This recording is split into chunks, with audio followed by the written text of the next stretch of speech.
आइए संगत जी, आज के सत्संग की शुरुआत करते हैं और आज इनवाइट करेंगे अर्चना श्रीवास्तव आंटी को। अर्चना आंटी आए और सत्संग शेयर करें। गुरुजी महाराज के पावन पवित्र दरबार में सबसे पहले गुरुजी महाराज के चरण कमलों में कोटि कोटि प्रणाम, शत शत नमन। और आई हुई सारी प्यारी संगत जी को नमस्कार, जय गुरु जी। प्रार्थना है गुरु जी से और विश्वास है कि आप सब गुरु जी की कृपा से बहुत ही अच्छी तरह से होंगे, क्योंकि गुरु जी हमेशा अपनी संगत का, अपनी प्यारी संगत का बहुत ध्यान रखते हैं। This is Guru जी's unsaid promise to us, to all of us, कि हम कहीं भी होते हैं, हम हमेशा गुरु जी की नजरों में होते हैं। And this is the biggest blessing we all can have, we all can ask for.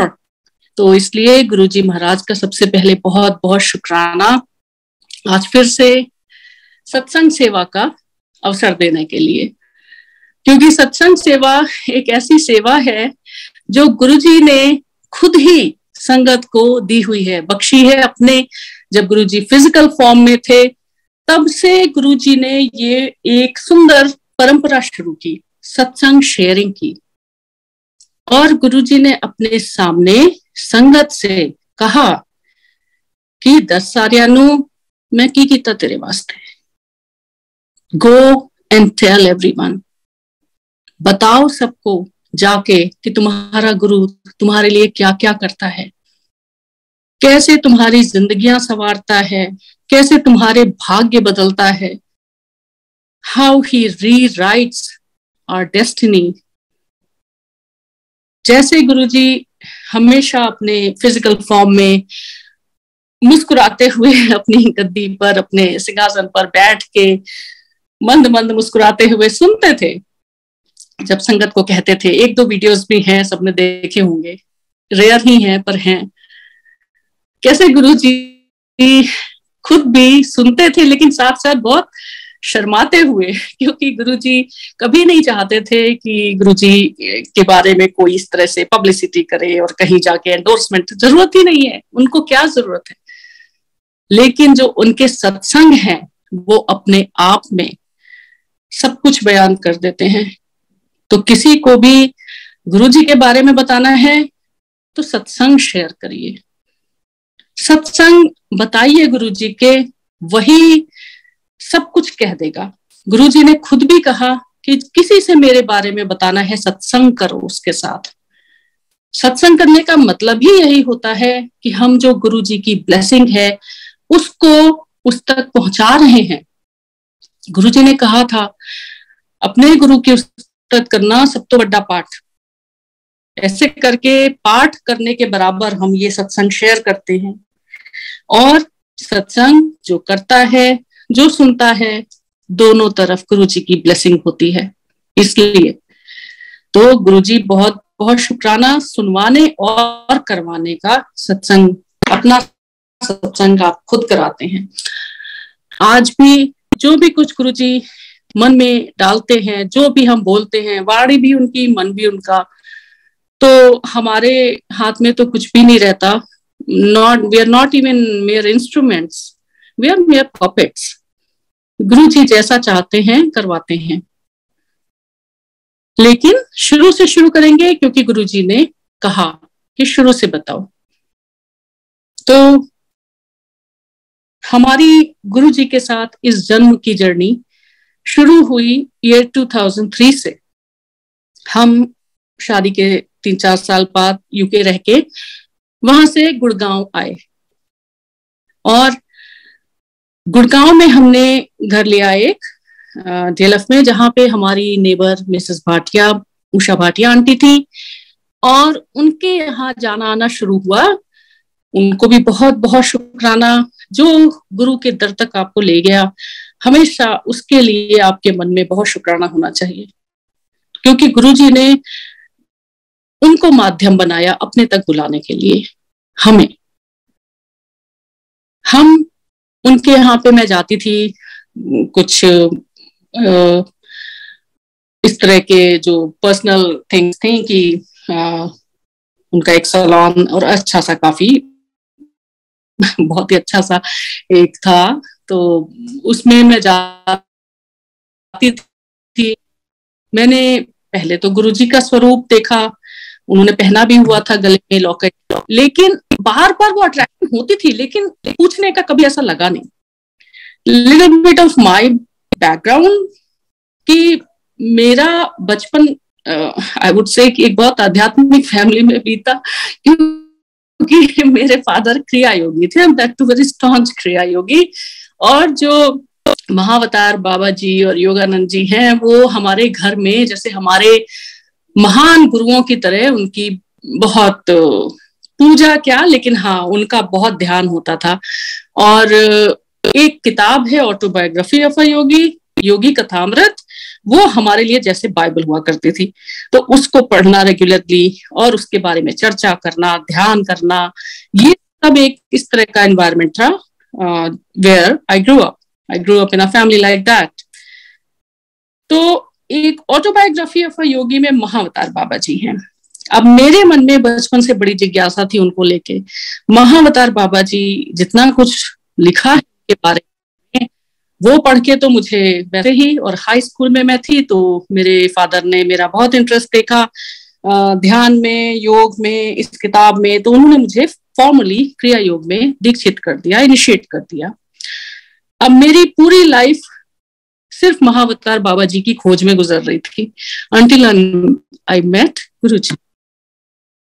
अब आफ्टर मैरिज एंड एवरीथिंग एक थोड़ा सा होता है, things just go to the back burner, लेकिन फिर भी मन के अंदर तो वो क्वेस्ट थी ही, हमेशा से थी। जब हम भाटिया आंटी के यहाँ गए और मैंने गुरुजी के स्वरूप, उन्होंने थोड़ा गुरुजी के बारे में बताया, थोड़ा नहीं काफी बताया, और गुरुजी के सत्संग शेयर किए। सी अगेन, उन्होंने सत्संग शेयर किए, जो गुरुजी के ऐसे पुराने वाले सत्संग हैं जिनको सुन के, जो गुरुजी के मैं बोलती हूँ सिग्नेचर सत्संग हैं, क्योंकि वो सत्संग ऐसे हैं जो लैंडमार्क हैं, लैंडमार्क सत्संग हैं, जिनके बारे में सुन के, जिनको सुन के अचानक आपको लगता है कि गुरुजी हैं कौन, क्योंकि ऐसा तो कोई भी नहीं कर सकता। एक साथ दो जगह प्रकट हो जाना, किसी को डेथ बेड से बिल्कुल नई लाइफ दे देना, सो मेनी चाइल्डलेस कपल्स, उनको बेबीज ब्लेस करना, इस तरह के सत्संग। ये सुन के मन में काफी उत्सुकता हुई और वन फाइन डे गुरुजी का बुलावा आया, क्योंकि गुरुजी उन दिनों एम्पायर स्टेट में दरबार लगाते थे अपना, और एम्पायर स्टेट में एक रेजिडेंशियल प्रॉपर्टी में, वो गेटेड कम्युनिटी थी, वहां पे गुरुजी का दरबार थर्सडे टू संडे लगता था, 7 to 9 शब्द वाणी followed by the very divine langar prasad, इस तरह का कार्यक्रम होता था। हमें कुछ भी नहीं पता था। इवन जो एम्पायर स्टेट का दरबार है, वो एक जो रोड है जिसपे है, वो अंधेरिया मोड़ आता है, फिर वो दिल्ली गुड़गांव रोड है। नोबडी कैन इवन नो, जब तक गुरुजी की मर्जी नहीं है, कोई समझ ही नहीं सकता कि यहाँ पे एक इतनी रूहानी दुनिया बसती है। कोई जान ही नहीं सकता कि यहाँ पे रातों रात एक ऐसा रूहानी दरबार लग जाता है कि, और सुबह होते ही सब बैक टू नॉर्मल वापस। उस तरह से हमें कभी नहीं पता चला। लेकिन जब गुरुजी की कॉलिंग हुई और गुरुजी का दरबार, गुरुजी ने उन दिनों में बहुत ऐसे ओपन नहीं किया हुआ था, और सिर्फ जिनको गुरुजी परमिशन देते थे वो ही संगत लेके आ सकते थे। तो उनको, आंटी को गुरुजी ने परमिशन दी हुई थी, और जिसको लेके आना है उसके लिए भी परमिशन चाहिए, and she asked for permission, और definitely Guruji granted the permission because it was eventually his calling. उनको तो पता ही होता है ना किसको कहाँ कैसे कब बुलाना है। तो जब हम first time that very blessed Sunday off 2003 हम गुरुजी के दरबार में पहुंचे, वो एक जो शुरुआती दौर के क्षण होते हैं वो इतने डिवाइन होते हैं, वो इतने आपके लिए इतने खास होते हैं कि वो कभी भूल नहीं सकते हैं, क्योंकि वो आपकी गुरुजी के साथ पहली मुलाकात, पहली आपकी जो लाइफ में गुरुजी ने पहली बार आपको अपने पास बुलाया। जब हम पहुंचे एम्पायर स्टेट, बहुत जिज्ञासा मन में लिए हुए, मेरे मन में तो बहुत ही ज्यादा जिज्ञासा, कौन होंगे गुरुजी, कैसे होंगे। जितने सत्संग उन्होंने बताए थे उस हिसाब से तो मुझे लगता था कि ये तो कोई वैसे लग ही नहीं रहे हैं जो नॉर्मली टीवी चैनल्स पे आते हैं या फिर कोई योग वाले टीचर्स होते हैं, वैसे तो नहीं है, कहीं महावतार बाबा जी जैसे तो नहीं है। मेरे मन में ये ख्याल था। जैसे ही हम अंपायर स्टेट पहुंचे, शाम हो रही थी, हल्का हल्का सा अंधेरा, ब्यूटीफुल समर इवनिंग, और गेट पे सिंगला अंकल खड़े थे। उन्होंने कहा गुरुजी वॉक करने गए हैं, आप लोग अंदर बैठे। मैं इतनी क्यूरियस, चारों तरफ देख रही हूँ ये कहाँ आ गए। एक ब्यूटीफुल हॉल जैसा बड़ा सा कमरा, नीचे 3-4 स्टेप्स, वरांडा, देन स्टेप्स, और beautiful red and maroon carpet and maroon curtains, एक बड़ी सी विंडो, उसके सामने गुरुजी का सिंहासन रखा हुआ है। जब आप नीचे उतरते हैं तो आपके राइट हैंड साइड में किचन है, किचन के सामने एक कैबिनेट रखी है, और कुछ भी ऐसा फर्नीचर और नहीं है, सोफाज एंड ऑल। और जो लोग थे वहां पे बहुत कम ही थे, 7-8 लोग, वो नीचे ही बैठे हुए थे फ्लोर पे। हम भी जाके बैठ गए। मैं अभी तक बहुत क्यूरियस थी, कोई भी बात नहीं कर रहा था आपस में, सब बस बैठे थे किसी के इंतजार में, जैसे बस अभी कोई आने वाला है। और वही हुआ, खुशबू के झोंके की तरह गुरुजी अचानक अंदर प्रकट हुए। कहाँ से वो इतनी जल्दी जल्दी फास्ट चलते हुए आ गए, मुझे तो यही लगा कि प्रकट हो गए, क्योंकि मैंने उन्हें आते भी नहीं देखा। वो इतनी फास्ट चलते हुए आके जो किचन के सामने साइड बोर्ड था उस पर आकर बैठ गए, and he was wearing black trousers, a bush shirt and sport shoes, sneakers. आके बैठ गए, पैर के ऊपर पैर रख लिया और अपने हाथ के इशारे से सबको बुलाया। सारे जल्दी जल्दी उठकर उनकी तरफ जाने लगे, उनके चरण छूने लगे। हल्का सा वो कुछ किसी से बोल देते, हल्का सा किसी को देख लेते, बहुत कैजुअली। मुझे लगा कौन है ये, और बाटी आंटी ने कहा गुरुजी। तो मैंने कहा ऐसे गुरुजी हैं? मतलब गुरुजी की कल्पना जो मेरे मन में थी, कोई रुद्राक्ष वाले गेरुआ कपड़े पहने, वृद्ध से लगते हुए, ऐसे कोई गुरु होंगे। और यही गुरुजी करते हैं कि आपका माइंड पूरा ब्लैंक कर देते हैं। जब आप उनके पास जाते हैं क्लीन स्लेट हो जाते हैं। क्योंकि उनका स्वरूप मैंने देखा था, लेकिन एक क्षण के लिए भी मेरे दिमाग में नहीं आया कि इनको मैंने देखा है। वो पहले ही दर्शन में वो ऐसा एम्प्टी स्लेट कर दिया मेरे दिल और दिमाग को। जब उनके पास गए, उनके चरणों में सर रखा और गुरुजी ने सिर्फ देखा मेरी तरफ, और वो नजरें अभी तक मेरे दिल में उतरी हुई हैं। वो 1-2 लाइन्स है ना, कोई मेरे दिल से पूछे तेरे तीरे नीम कश को ये खलिश कहाँ से होती जो जिगर के पार होता। ये गुरुजी की इंटेंस नजरें हैं,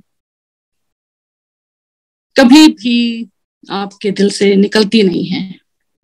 गुरुजी बैठे और मुझे लगा I have come home, home coming. That's the only feeling I can remember, or I can describe my feelings, in this word. It was like homecoming for me. हम लोग बैठ गए, गुरुजी अपने रूम में चले गए, और थोड़ी देर बाद गुरुजी आए अपने शहंशाहों के शहंशाह, ऐसे अवतार में। इतना नूर, इतना जलवा, सर से पैर तक नूर का दरिया। ऐसे सरसराते हुए बगल से गुजरे, सब उठ के खड़े हो गए और आके अपनी गद्दी पे विराजमान हो गए। कितनी मंत्र मुग्ध सी मैं सब कुछ देख रही थी, इतनी मंत्र मुग्ध, मेस्मराइज्ड। और उसके बाद जब बैठे, चाय प्रसाद आना शुरू हुआ, सिर्फ गुरुजी के ऊपर मेरी नजरें गई और मैंने सिर्फ ये मन में सोचा, Guruji who are you? Are you Mahavatar Baba ji, जिनको मैं पूरी जिंदगी ढूंढ रही थी? एंड उसके जवाब में गुरुजी ने सिर्फ नजरें उठा के मुझे देखा था, and I got my answer. मेरी that search, that quest for divinity, it ended then and there. No more search, no more, looking for. Nothing was left. It was only Guruji. उनसे ऊपर कोई नहीं है, उनके सिवा कोई नहीं है, उनके अलावा कोई नहीं है, सिर्फ वही है। उसके बाद चाय प्रसाद, फिर बहुत सुंदर शब्द चलने लगे। एक को नाम ते आए मन मेरे, ये शब्द चला था। नदर करे ते सिमरे आ जाए, ये शब्द चला था। गुरु जी के सामने के शब्द ऐसे हैं कि आज तक आपको टेलीपोर्ट कर देते हैं, ट्रांसपोर्ट कर देते हैं इनटू द सेम दरबार। इतनी उन शब्द में शक्ति है, इतनी उनमें एनर्जी गुरु जी ने इन्फ्यूज की है, चार्ज किया है उन्हें। गुरु जी हैंड पिक करते थे शब्द संगत के लिए और कहते थे कि आज जो संगत आएगी उस संगत का कल्याण इस शब्द में है। तो हर शब्द अपने आप में इसीलिए स्पेशल है क्योंकि गुरु जी ने चुना है, हम सबके कल्याण के लिए चुना है। और उन दिनों ये भी कहा जाता था कि जब आप गुरु जी के यहाँ जाते हैं, जो शब्द चलता है वो शब्द आपके लिए होता है। और जब स्पेशली अगर आप एंटर कर रहे हैं दरबार में और मत्था टेक रहे हैं गुरु जी को, अगर आपके कानों में एक लाइन कोई शब्द की पड़ी है तो वो डेफिनेटली आपके लिए गुरु जी का मैसेज है। कितनी बार ऐसा होता था, कितनी बार ट्राइड एंड टेस्टेड, जो मन में क्वेरीज, डाउट्स कुछ भी होता था, वहां जाके शब्द के माध्यम से गुरु जी उसको पूरा आंसर कर देते थे। कभी भी दिन भर हम लोग ऑल वर्ल्डली चीजें, जॉब, किड्स, दिस दैट, और गुरु जी के दरबार में शाम को पहुंचे, all tired souls, all weary souls, जो भी दिन भर की जो भी कुछ अंदर रहता था वो सब गुरु जी के यहाँ जाके शांति से बैठकर वो शब्द सुनने में जैसे आत्मा के ऊपर से चढ़ा वो मैल निकल जाता था, फिर से वैसे ही शुद्ध, सिर्फ उस दिव्य आनंद में गुरु जी के सामने। गुरु जी वहां पे गद्दी पे अपनी बैठते थे अपने डिवाइन चोलों में, और गुरु जी का सिर्फ बैठना और गुरु जी का वहां होना बहुत होता था, आपका उनके सामने होना बहुत होता था। गुरु जी इसके अलावा कोई सरमन्स नहीं, प्रवचन नहीं करते थे। That was the very unique thing which I found so divine about Guruji, so attracting and so different and unique। क्योंकि प्रवचन दे के ऐसे करके तो you just name it and बहुत से लोग हैं, लेकिन गुरु जी साक्षात ईश्वर हैं। उनको आपको कहने के लिए बोलने की जरूरत नहीं है, वो आपको सिर्फ अपनी नजरों से ब्लेस कर देते हैं। नजरें उठा के गुरु जी देख लेते, ना जाने क्या क्या ब्लेस कर देते थे, ना सिर्फ वहां बैठे हुए लोगों का बल्कि उनके साथ जितने जुड़े हुए लोग हैं उन सब का, और ना सिर्फ वहां का प्रेजेंट मोमेंट बल्कि पास्ट, प्रेजेंट एंड फ्यूचर, सारा कुछ। क्योंकि टाइम जो है गुरु जी के दरबार में डज नॉट मैटर, लीनियर नहीं है टाइम की, पास्ट, प्रेजेंट एंड फ्यूचर है। समय गुरु जी के हाथ में एक चक्र की तरह है, तो गुरु जी कहीं से भी शुरुआत कर सकते हैं। इतना भव्य, इतना दिव्य वो दरबार होता था, प्रकाश से भरा हुआ, एक अलग सा नूर, एक अलग सा प्रकाश, दिव्य प्रकाश जो गुरु जी का स्वयं का होता था। ये नहीं कि कोई बहुत सारे इलेक्ट्रिक बल्ब्स लगे हैं, एक शैंडलियर था ऑफ कोर्स, और उसके अलावा तो नॉर्मल लाइटिंग होती थी, लेकिन वो गुरु जी का नूर था जो पूरे उस दरबार में फैला रहता था। जगमग करता हुआ दरबार था बिल्कुल, अंदर कदम रखते ही एक खुशबू और रोशनी से भरी हुई दुनिया में आप पहुंच जाते थे। वहां पे बैठ के कभी समय का अंदाजा नहीं होता था कि कितना समय हो गया, कहीं कोई घड़ी नहीं लगी हुई थी। अपनी घड़ियां तो हम लोग देखना ही भूल जाते थे, और मोबाइल तो खैर गाड़ी में ही रहता था अगर लाए है तो, इसलिए कभी भी टाइम का कोई कॉन्सेप्ट गुरुजी के सामने चलता ही नहीं था। और गुरुजी वहां जब आप जितनी देर बैठे हैं, आपको न जाने क्या क्या और ब्लेस कर रहे होते थे, न जाने क्या क्या, सिर्फ उतना ही नहीं जो आपको दिख रहा है अभी, उससे बहुत ज्यादा, much more than that, way beyond that. Guruji ने कहा था मेरी कितने कल्याण, मेरी कितनी ब्लेसिंग्स तो गुप्त होती हैं, और गुरुजी ऐसे इतने काइंड हैं कि कभी भी गुरुजी बदले में कुछ नहीं चाहते, सिर्फ दिल से उनका शुक्राना कर दें, दिल से उनको प्यार करें, सरेंडर करें उनके सामने, उतना ही बहुत है। इसके अलावा गुरुजी कभी किसी से कुछ लेते नहीं थे। हम लोग जब गए, ये भी अनदर सरप्राइज फॉर मी कि इतना कुछ यहाँ पे है और बदले में गुरुजी कुछ भी नहीं लेते, कुछ भी नहीं। इतना दिव्य लंगर प्रसाद करवाया जाता है, इतना दिव्य लंगर प्रसाद, सारी संगत एक लाइन से 4 लोग एक थाली में शेयर करते थे और सब कुछ इतना सिस्टमैटिक, इतना डिसिप्लिन वे में होता था। सब लाइक अपने आप से inner discipline, self discipline way में। अंकल बताते जरूर थे लेकिन सब अपने आप से करते थे, किसी को कुछ ऐसा बोलना नहीं पड़ता था ज्यादा। संगत बहुत ज्यादा जब हो जाती थी तो संगत ऊपर भी बैठती थी, सीढ़ियों पे भी बैठ जाते थे हम। मैं कई बार सीढ़ियों पे बैठती थी और बाहर वरांडा तक में बैठ जाते थे, स्पेशली जब छोटे बच्चे साथ में लेके आए हों, जो कि बाद में फिर छोटे बच्चे भी लाना मना हो गया था। तो वो सब कुछ अपने आप इतने सुचारू, इतने व्यवस्थित रूप से चलता था क्योंकि गुरुजी के हाथ में सारा कंट्रोल रहता था। रिमोट कंट्रोल हम सब के मन, मस्तिष्क, आत्मा का गुरुजी के हाथ में है, अभी तक है। जैसा चाहते हैं हम वहीं बैठते हैं। अगर हम सबसे पीछे भी बैठे हैं और गुरुजी ने अगर मन से हमें कहा तो हम उठ के कहीं और जाके, अगर गुरुजी चाहते हैं कि हम वहां बैठे तो हम वहां बैठ जाएंगे। We don't even know that. ऐसे गुरुजी हमें चलाते हैं।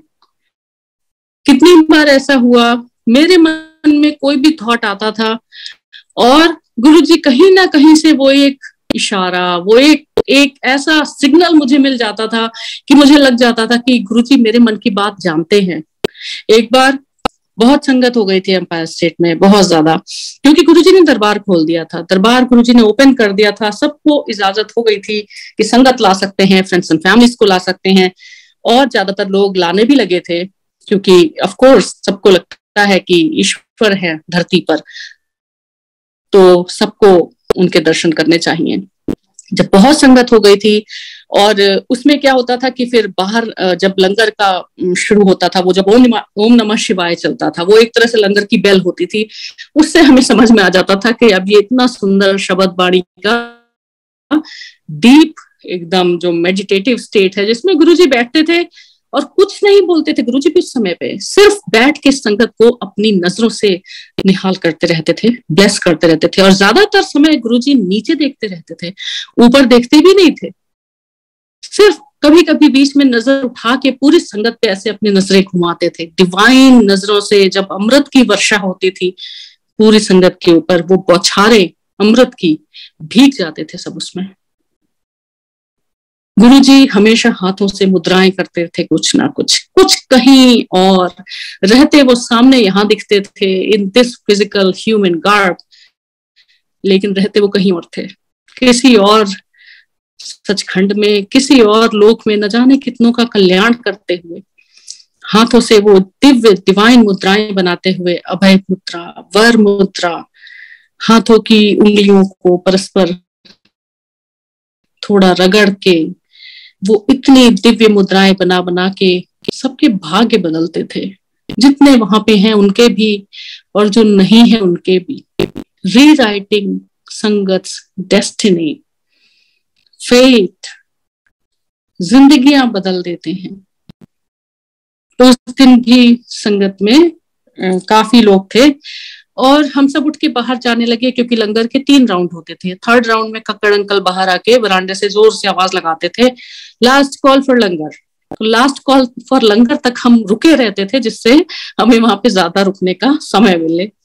बिकॉज अगर गुरुजी आज्ञा दे देते हैं, गुरुजी से एक बार आज्ञा मिल जाए तो फिर आपको सीधे घर जाना होता है, उसके बाद आप कहीं इधर उधर जा नहीं सकते, बीच में रुक नहीं सकते।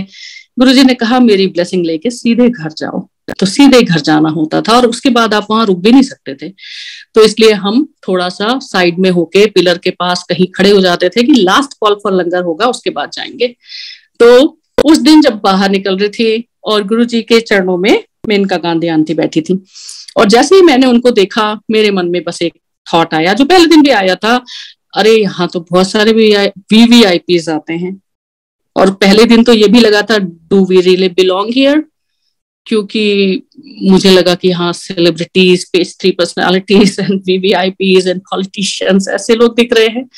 और गुरु जी के लिए सब बराबर हैं सारे। जब एक थाली में 4 लोग बैठ के खाते थे, कोई नहीं किसी को पूछता था किसका सोशल स्ट्रेटा कहाँ है, क्या है, किसका रिलीजन क्या है, कास्ट क्या है, ये सब तो कभी दिमाग में भी नहीं आता था।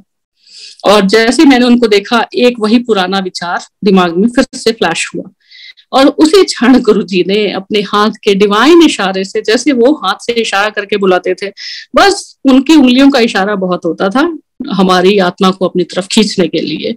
उन्होंने वही डिवाइन इशारा किया और अंकल ने भी कहा आंटी जाओ, सिंह अंकल ने कहा, और मैं गई और गुरुजी के चरणों में जस्ट बैठ के मेनका आंटी और मैंने और 2 और संगत, हमने लंगर प्रसाद शेयर किया, ग्रहण किया।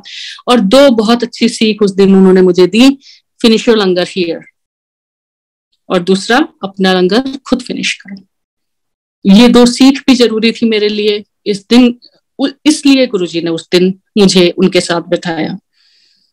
कितनी बार कितने क्षण ऐसे होते थे, गुरुजी बिना कहे सब कुछ कर देते थे, जब कहने की जरूरत ही नहीं है, बिना बोले ही, बिन बोले सब कुछ जानता। तो उनके सामने सिर्फ होना भर बहुत होता था, उन्हें आपका सब कुछ पता होता था। गुरुजी ने कहा था कि मैं तुम्हारी फाइलें खोल देता हूँ, मैं तुम्हें स्कैन कर लेता हूँ।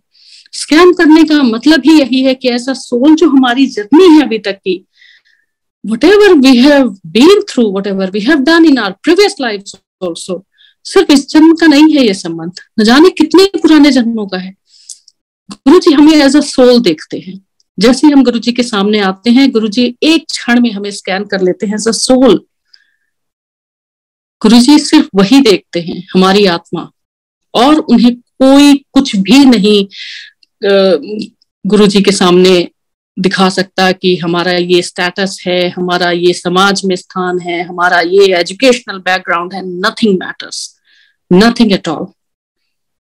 गुरुजी के लिए आपकी सोल कैसी है, बस उतना मैटर करता है। कितनी बार ऐसा होता था। एक बार शुरू में ही गुरुजी कुछ संगत को तांबे का लोटा यानी गड़वी ब्लेस करके देते थे। अगेन सबको नहीं देते थे, और रीजन गुरुजी को पता होता था किसको देना है, किसको कैसे ब्लेस करना है। तो गड़वी देना गुरुजी की ब्लेसिंग का एक तरीका था, एक मोड था, और गुरुजी कुछ संगत को गड़वी ब्लेस करके देते थे। गड़वी वर्ड भी मुझे नहीं पता था, ये तो मुझे बाद में पता चला। तो एक बार बस गुरुजी के सामने मत्था टेका और गुरुजी ने कहा गड़वी ले आई, और गुरुजी जल्दी से बोलकर फिर दोबारा कभी रिपीट नहीं करते थे, आपको समझ में आया हो चाहे ना आया हो। उसके बाद गुरुजी इधर उधर देखने लगते थे या किसी से बात करने लगते थे। तो मैंने माथा उठाते हुए, दोबारा पूछने का खैर सवाल ही नहीं उठता है, लेकिन ये गड़वी वर्ड भी मेरे लिए बिल्कुल ही नया था, मुझे नहीं आता था। और मैंने बाहर निकल के फिर पूछा आंटी से कि उन्होंने कुछ लाने का बोला है, इस टाइप का बोला है, और आंटी ने कहा वो कॉपर का टम्बलर है, गड़वी बोलते हैं उसको, वो लेके जाना आप।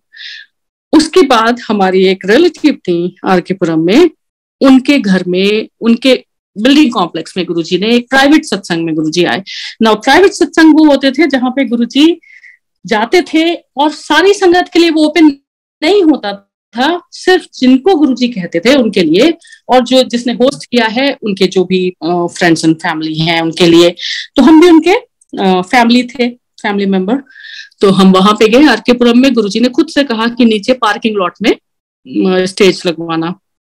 गर्मी के ही दिन थे, और गुरुजी ने लंगर का मेन्यू खुद से बताया। साउथ इंडियन इडली डोसा सांबर चटनी का लंगर मेन्यू, सैटरडे था वो, and a very beautiful day. और जब हम गए वहां पे और गुरुजी व्हाइट चोले में आए और स्टेज के ऊपर बैठे हुए गुरुजी इतने सुंदर लग रहे थे, इतने मुस्कुरा रहे थे। और since it was like only for few people, तो संगत भी कम थी, तो थोड़ा ज्यादा और गुरुजी के अच्छे दर्शन हो रहे थे। गुरुजी से थोड़ा और लग रहा था कि गुरुजी से थोड़ा और इस समय जाके थोड़ा सा कोशिश कर सकते हैं कि गुरुजी शायद कुछ बात करें, क्योंकि एक मन में शुरू में ये रहता था कि गुरुजी बात नहीं करते हैं, गुरुजी बात नहीं करते। बाद में समझ में आया कि गुरुजी को बात करने के लिए आपसे बोलने की जरूरत नहीं है। गुरुजी आपसे बहुत बातें करते हैं टेलीपैथी में। मेरा जो भी क्रिया योग का बैकग्राउंड था, जो भी मेरे ध्यान के अनुभव थे, वो सब मैंने गुरुजी के दरबार में जाके प्रैक्टिकल कैसे होता है, वो सब तो बुकिश नॉलेज थी, अब तक की थ्योरीज थी खाली। जो उनका प्रैक्टिकल था वो मैंने गुरुजी के दरबार में देखा जाके।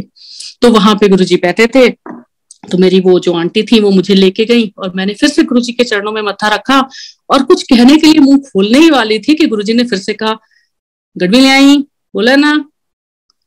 बस इतना बहुत था।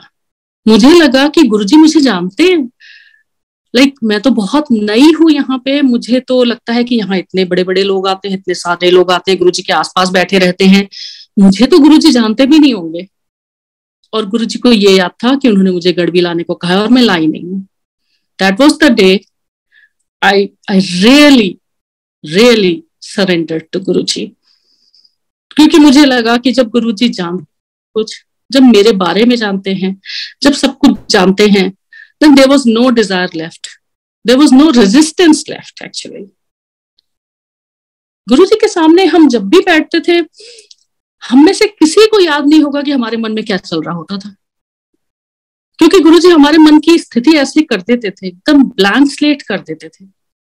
तो मुझे भी आज तक कभी भी कुछ नहीं याद आता कि गुरुजी से कभी मैंने कुछ मांगा था मन में या कुछ कहा था, क्या किया था, लेकिन सब कुछ होता चला गया अपने आप ही। Our life started becoming very beautiful.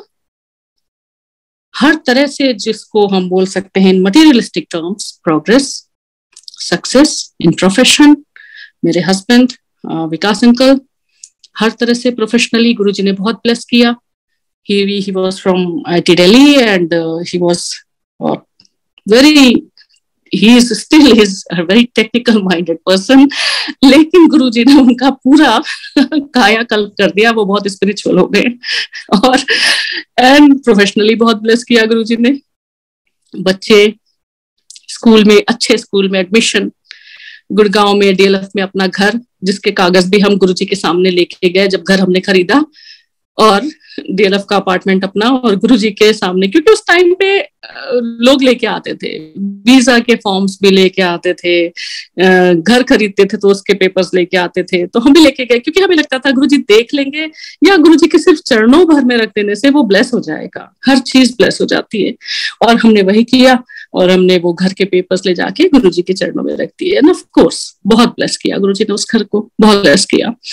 फिर हर तरह से गुरुजी ने बहुत संभाला। I conceived within few months of going to गुरुजी, और मेरी पूरी प्रेगनेंसी गुरुजी के दरबार में इतनी स्मूथली निकली। मैंने मतलब अगर प्रेगनेंसी में कुछ खाया होगा तो सिर्फ गुरुजी का लंगर। I can definitely vouch for that, क्योंकि मुझे बहुत सीवियर मॉर्निंग सिकनेस की वजह से I was not able to eat anything at all, लेकिन गुरुजी के यहाँ जाके दरबार में बैठ के वो पूरा लंगर, उल्टे गुरुजी उस दिन डबल लंगर करवा देते थे, सिंगलंगर और रोटी प्रसाद लेके आ जाते थे, डबल मिठाई मिल जाती थी। ऐसा होता था अक्सर जो है, लंगर के बाद फिर से गुरुजी और लंगर खिला देते थे, लेकिन कभी ऐसा नहीं लगता था कि बहुत फुल हो गए या बहुत ओवर ईटिंग हो गई, नेवर। हमेशा ऐसा लगता था कि बहुत लाइट फीलिंग आ रही है। जब निकलते थे इतना अच्छी तरह से तृप्त होके और गाड़ी तक जाते थे एम्पायर स्टेट में, जहां बाहर गाड़ी पार्क होती थी, तो भी बिल्कुल लाइट फीलिंग होती थी। ऐसा नहीं लगता था कि बहुत ज्यादा ओवर ईटिंग कर ली, बिल्कुल भी नहीं, क्योंकि वो इतना दिव्य लंगर प्रसाद है। गुरुजी ने खुद कहा कि गुरुजी की ब्लेसिंग लंगर प्रसाद में बहुत ज्यादा है। जो भी लंगर प्रसाद वहां बनता था सिंपल होता था, yet so divine and so tasty. Rajma, आलू बढ़िया, वो एक ग्रीन चटनी बहुत मिर्चों वाली, एंड चपाती प्रसाद, मीठे में लड्डू या बर्फी। एक बार दिवाली का समय था और दिवाली पे गुरुजी के बगल में एक राउंड टेबल रखी रहती थी, उसमें एक परात होती थी जिसमें मिठाई रखी रहती थी, laddoo and barfi, usually laddoo and barfi, और गुरुजी अपने हाथ से देते थे। तो उस दिन दिवाली थी, 2005 की दिवाली, और बहुत संगत आई थी। हम भी तैयार होके गए बिल्कुल।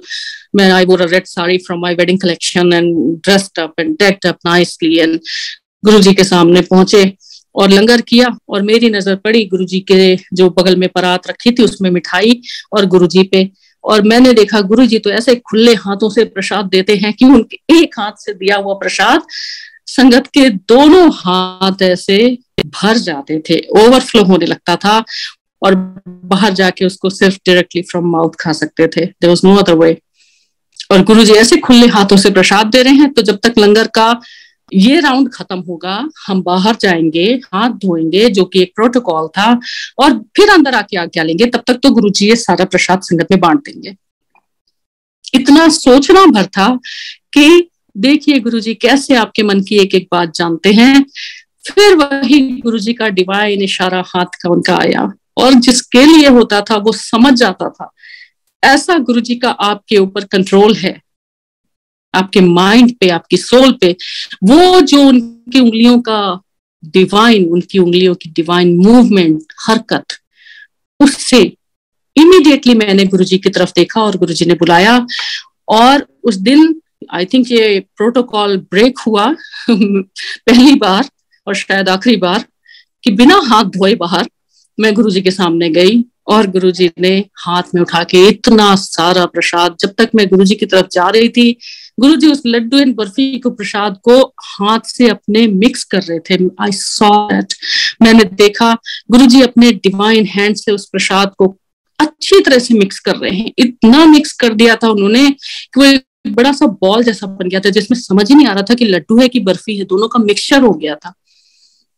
और उसको गुरुजी ने मेरे हाथ में रख दिया अपनी उसी एक डिवाइन मुस्कुराहट के साथ में, और मेरे हाथ में रखा, और मेरी हथेलियां और मेरा दिल दोनों भर गए। Both were overflowing with his love and blessings. बाहर आके उस प्रसाद को वैसे ही खाया। पूरा आसमान, आकाश जो है दिवाली के क्रैकर्स से जगमगा रहा था। एम्पायर स्टेट का वो दिवाली अविस्मरणीय है, अविस्मरणीय। वैसी दिवाली दोबारा नहीं देखी। गुरुजी की वो दिवाली गुरुजी ने प्रसाद दिया, 2005 की दिवाली। तो after few months my daughter was born in 2005 August, और फुल टर्म प्रेगनेंसी तक मैं गुरुजी के सामने जाती थी। नेक्स्ट डे मेरी हॉस्पिटल की डेट थी, और संडे को मैं रात में गुरुजी के पास गई, और गुरुजी के सामने उस दिन आज्ञा थी बाहर से ही संगत को जाने की। जब भी कोई आज्ञा होती थी और अंकल आके कहते थे सेवादार अंकल, तो संगत सब मानती थी, क्योंकि वो गुरुजी का ही हुक्म होता था। तो अगर ये आज्ञा थी कि बाहर से ही संगत को लंगर के बाद दोबारा दर्शन करने नहीं जाना, आज्ञा लेने नहीं जाना है, लंगर करके अंकल ने आके बोल दिया कि गुरुजी की आज्ञा है, हुक्म है, सब यहीं से जाएंगे मत्था टेक के, दोबारा अंदर नहीं जाना है। पता नहीं कहाँ से इतनी हिम्मत गुरुजी ने दे दी कि मैंने अंकल को कह दिया कि अंकल मुझे कल हॉस्पिटल जाना है, तो मुझे अंदर जाने दीजिए। और अंकल ने वो गुरुजी ने ही करवाया, ही अलाउड। मैं अंदर गई, बहुत कम संगत थी, ऑलमोस्ट खाली दरबार था, और गुरुजी बैठे थे।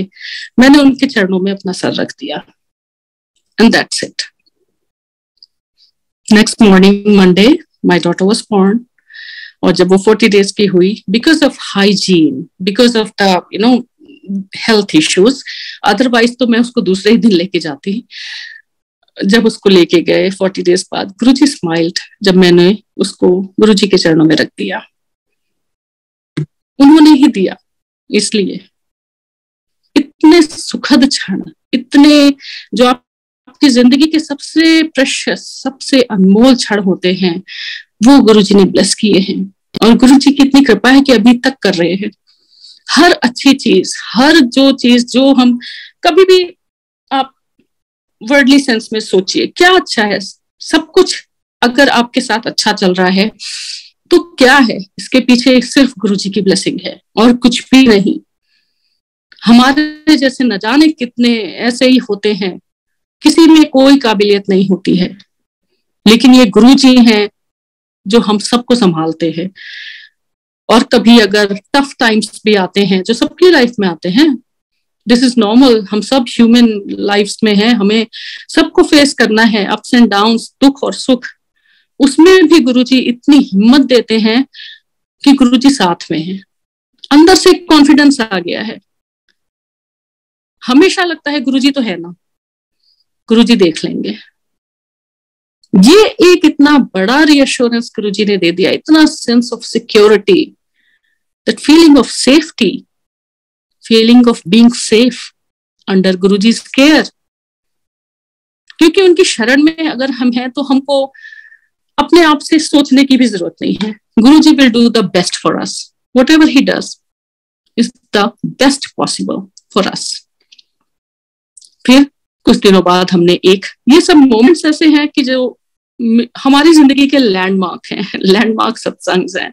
वैसे तो गुरुजी के सत्संग अभी तक गुरुजी की दया से इतने हैं कि क्या बखान करें, लेकिन जो लैंडमार्क्स हैं स्पेशली गुरुजी के फिजिकल फॉर्म में, वो क्षण हैं जो मैं हमेशा दोहराना चाहूंगी, हमेशा उनको याद रखना चाहूंगी, क्योंकि वो जिंदगी के लिए खजाना है, खजाने से कम नहीं है। कुछ समय बाद हमने एक नई गाड़ी खरीदी, मारुति एस्टीम, और गुरुजी के पास पहुंचे अगेन चाबियां लेके। ऐसा सोचा नहीं था, लेकिन गुरुजी जैसे बुद्धि में आपके खुद से वो डाल देते हैं। और हम पहले दिन मंदिर की जगह गुरुजी के पास पहुंचे, क्योंकि एक बार जब गुरुजी के पास पहुंच गए ना, तो बहुत इधर उधर भटकने की जरूरत नहीं है। फिर सब कुछ वही है, इधर उधर हर जगह अकाउंट खोलने की जरूरत नहीं है। एज गुरुजी वुड से, एक ही जगह, सिर्फ एक जगह मथा टेकिए, वहीं से सबको चला जाएगा। हर जगह जा जाके इतना करने की जरूरत नहीं है। जब गुरुजी के पास पहुंचे और खचाखच भरा हुआ दरबार, और जो लंगर के बाद वाला टाइम होता था, जब चलते थे बिल्कुल peppy numbers, Punjabi folk songs, और पुराने वाले प्रकाश कौर, सुरेंद्र कौर वाले पंजाबी फोक सॉन्ग्स, उस टाइम पे गुरुजी थोड़ा सहज और ज्यादा हो जाते थे। संगत के साथ में थोड़ा सा और बातें करने लगते थे अगर जरूरी है तो, नहीं तो वैसे भी गुरुजी को बोलने की जरूरत नहीं है, लेकिन हंसी मजाक भी कर देते थे। गुरुजी का सेंस ऑफ ह्यूमर तो बहुत ही इम्पेकेबल था। तो जब उस टाइम पे पहुंचे तो मेरे हस्बैंड विकास अंकल ने, उन्होंने चाबियां निकाली जेब से और गुरुजी की प्रेरणा से गुरुजी के चरणों में रख दी। और जैसे ही गुरुजी के चरणों में रखी, गुरुजी किसी से बात कर रहे थे, अचानक उन्होंने मुड़ के देखा और बड़े हंस के बोले। जब गुरुजी हंसते थे ना, पूरा जहान जैसे लगता था खिल गया, हर जगह जैसे मुस्कुराहट फैल गई। गुरुजी ने वैसे ही हंस के, वैसे ही उनकी आंखों में वो चमक, वो डिवाइन शरारत, उसके साथ कहा, ओए गड्डी ले ली, सानू भी ले ले। और उनका इतना कहना ही बहुत था। He took control, he took charge, he took the steering of our lives after that. जिंदगी की गाड़ी वही चला रहे हैं, वही चलाते हैं। स्टीयरिंग उनके हाथ में ही रहती है हमेशा। हम तो सिर्फ we just enjoy the ride, ऐसे गुरु जी के हाथ में स्टीयरिंग दे दीजिए गाड़ी की, आराम से बैठिए। फिर कोई भी मुश्किल रास्ते हो, कहीं भी गड्ढे हो, कुछ हो, गुरु जी बड़े आराम से निकाल देते हैं। उस दिन के बाद सच में उस गाड़ी के साथ में हमारा इतना, गुरुजी ने इतने उस गाड़ी के साथ सत्संग दिए। एक बार जयपुर से हम बिल्कुल रात में घने कोहरे में, क्योंकि गुरुजी की कॉलिंग थी, जब गुरुजी की कॉलिंग होती है तो आपको वो कहीं से भी बुला के ले आएंगे अपने दरबार में।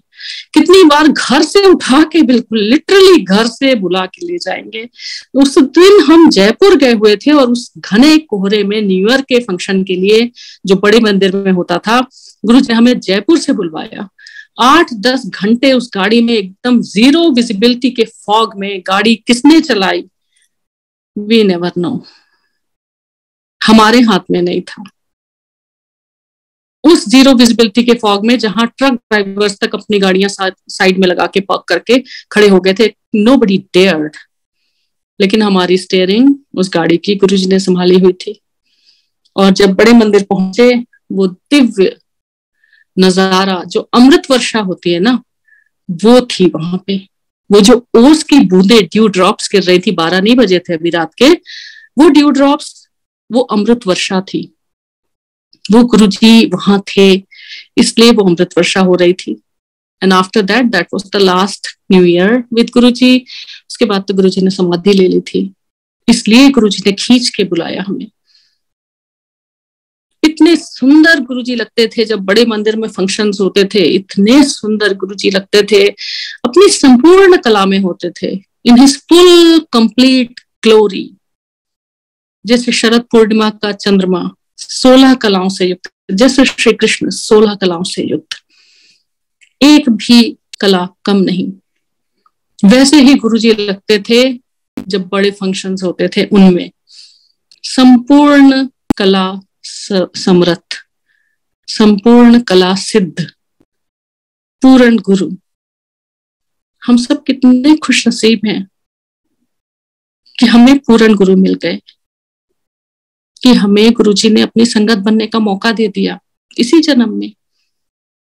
न जाने कितने जन्मों में जाके ये भाग्य हमारा जगा होगा।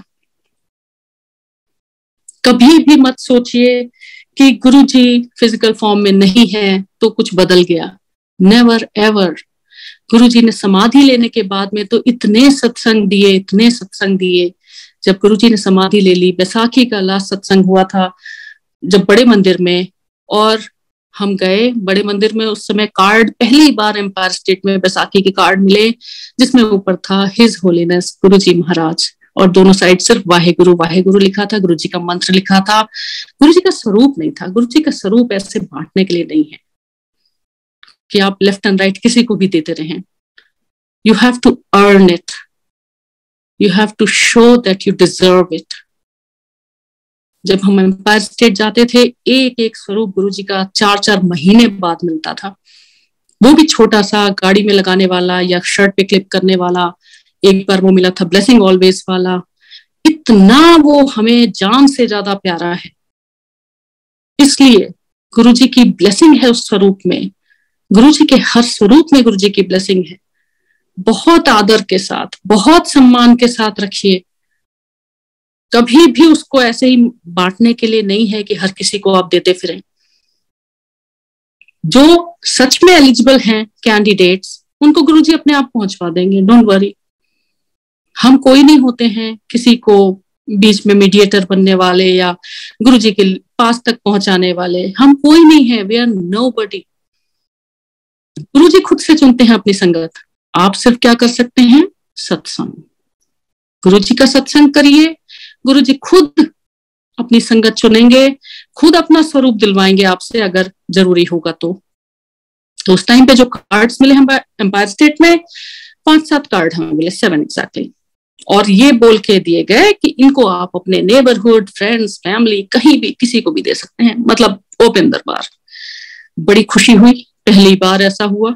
तो हमने क्या किया कि हमारे जो नेबरहुड में वहां पे नेबरहुड में मुझे लगता था ये अच्छे कैंडिडेट हैं गुरुजी के यहाँ ले जाने के लिए तो उनमें से एक थी चैंटिंग में आंटी, उनका भी चैंटिंग छुड़वाया गुरुजी ने। एक कुछ और करती थी, उनका भी। तो गुरुजी के यहाँ जितने लोग आते थे उनमें से कई लोग तो बहुत डिफरेंट बैकग्राउंड से आते थे, कुछ चैंटिंग में थे। गुरुजी ने मना किया, सब कुछ मना कर दिया, सब छुड़वा दिया। चैंटिंग स्पेशली जो बुद्धिस्ट चैंटिंग होती है, उसके बहुत, उस सर्कल में उसका बहुत बहुत ज्यादा पॉपुलैरिटी थी। और इनफैक्ट मैं भी गई 2-3 बार, क्योंकि मुझे मेरी फ्रेंड लेके गई थी, जिस फ्रेंड को मैंने बाद में गुरुजी के यहाँ पे बैसाखी का कार्ड दिया। मैंने देखा एक बॉय था, नाम नहीं पता मुझे, अभी तक नहीं पता, और वो तो गुरुजी के यहाँ भी आते थे। उनकी मदर को बहुत कैंसर का लास्ट स्टेज था, और यहाँ भी चैंटिंग में भी आ रहे हैं। एंड फाइनली व्हाट हैपेंड, उनकी मदर ने सरवाइव नहीं किया। गुरुजी कहते हैं 2 नाव में पैर मत रखो, एक जगह आओ। Reiki, past life regression, tarot, oh my god, Guruji कितना मना करते थे। कहते थे इतनी नेगेटिव एनर्जी आती है इन सबसे कि तुम लोग हैंडल नहीं कर सकते हो। ये सारी चीजें गुरुजी ने बिल्कुल छुड़वा दी, जो भी करता था सबकी छुड़वा दी। तो वो बैसाखी कार्ड हमने दिए जब, तो कुछ आए कुछ नहीं आए, क्योंकि कुछ की कॉलिंग नहीं थी। वो अपने हाथ में नहीं होता है। ये गुरुजी ने कहा जब तुम्हारी टाइमिंग, राइट टाइमिंग होती है, तब तुम्हारा समय आता है, तब मैं तुम्हें अपने पास बुलाता हूँ। कितने लोग उस टाइम पे ऐसे थे जो आप कहते हैं हमें तो पता ही नहीं चला, हम तो वहीं रहते थे, हम तो दिल्ली में ही रहते थे, हम तो एम्पायर स्टेट के नेबरहुड में रहते थे, हमें कैसे नहीं पता चला। कि यहाँ पे गुरुजी हैं। अब वो पहुंच जाते हैं बड़े मंदिर, क्योंकि आपका राइट टाइम नहीं आया था, क्योंकि आपकी कॉलिंग नहीं थी तब, अब जाके कॉलिंग हुई है। तो उसी तरह से जिनकी कॉलिंग थी वो गए, और जो गए, नीडलेस टू से कि आज तक वो इतने थैंकफुल है कि वो गए। बार बार शुक्राना करते हैं गुरुजी का कि वो उस समय पे वहां पे गए। तो वो कार्ड सारे हमने डिस्ट्रीब्यूट कर दिए। मेरे मन में थोड़ा सा आया कि सारे कार्ड तो मैंने दे दिए, एक तो रखना था। गेस व्हाट हैपेंड, गुरुजी सिर्फ आपका मन देखते हैं, आपकी नीयत देखते हैं। हम डीएलएफ में कुछ काम से गए, आंख का चश्मा के काम से गए, शायद ऑफ्थल्मोलॉजिस्ट की दुकान पे खड़े हैं, बहुत भीड़ है। अचानक भीड़ में से कोई भीड़ को चीरता हुआ आता है, एक अंकल हमारे हाथ पे सेब कार्ड रख देता है और कहते हैं अगर धरती पर जन्नत देखनी है तो यहाँ आ जाना। तो हमने कहा कि इससे पहले कि हम कह पाते कि हम भी उसी जन्नत में जाते हैं, ही जस्ट वैनिश्ड, ही डिसअपीयर्ड। कौन थे, किसने भेजा, ये कोई नहीं जानता। वो कार्ड मुझे फिर वापस मिल गया इस तरह से। उस बैसाखी गए, गुरुजी ने बहुत ब्लेस किया संगत को, बहुत ब्लेस किया। इतनी संगत उस दिन, जहां गुरुजी का दरबार है, जो बाहर गार्डन एरिया जहां समाधि बनी है गुरुजी की, एग्जैक्टली उसी जगह पे वहां मैं खड़ी थी। मेरे सामने लाइन थी, इतनी लंबी लाइन, लेकिन कभी हमें लगता नहीं था कि इतनी लंबी लाइन है तो हमें कुछ अनकंफर्टेबल लग रहा है या जल्दी दर्शन हो जाए। उसी में खुश रहते थे, लाइन में लगने को मिला, इसी में खुश रहिए। गुरुजी ने कहा कि गुरु के मंदिर के धक्के भी नसीब वालों को मिलते हैं। एक एक कदम जो हम मंदिर के लिए उठाते हैं, अश्वमेध यज्ञों के फल के बराबर होता है।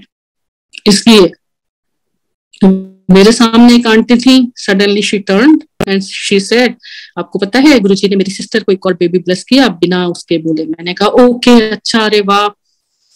एंड नेक्स्ट मंथ गुरुजी ने समाधि ले ली।